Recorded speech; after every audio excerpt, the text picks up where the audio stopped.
Hi everyone, today I'm talking about software development. That's in week 2 of our unit. The software development lifecycle is linked to project management lifecycle, and this week we will explore and describe the difference between software development lifecycle and project management lifecycle. We will consider how products are to be completed within a finite time and project managed using the project management lifecycle. But firstly and importantly, we must understand that projects do not run in isolation from the organisation. A project manager must consider the strategic needs of the organisation and department and the other projects that are currently running. This is referred to as the portfolio of projects.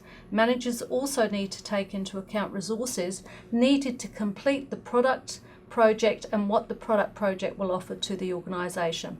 In the IT field, an IT product could be a website, mobile application or system implementation. It is usually developed as a series of projects. Regardless of the product, project management is conducted during all phases of the project lifecycle. Therefore, project managers must take a holistic view of a project and understand how it impacts on the organisation. Systems thinking describes this holistic view of carrying out projects within the context of the organisation. Top management and project managers must follow a systems philosophy to understand how projects relate to the whole organisation.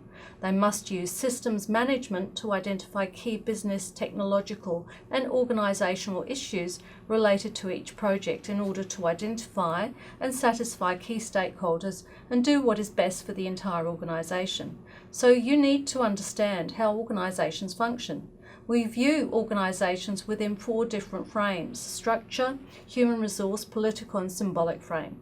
Structural frame deals with how the organisation is structured. Human resources frame focuses on producing harmony between the needs of the organisation and the needs of the people, while the political frame addresses organisational and personal politics. The symbolic frame looks, amongst other things, at the culture of the organisation.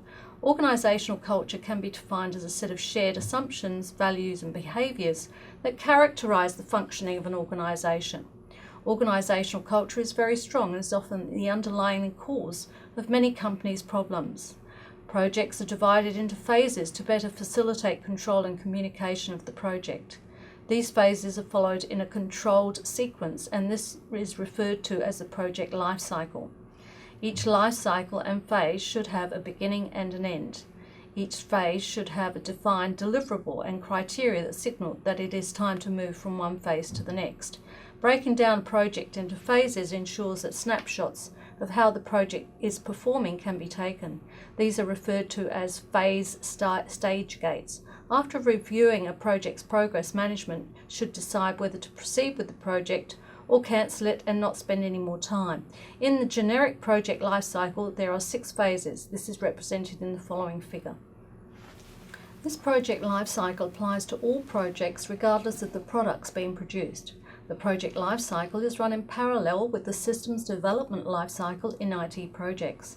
To build a system or product, there are standard set of processes or activities that are followed.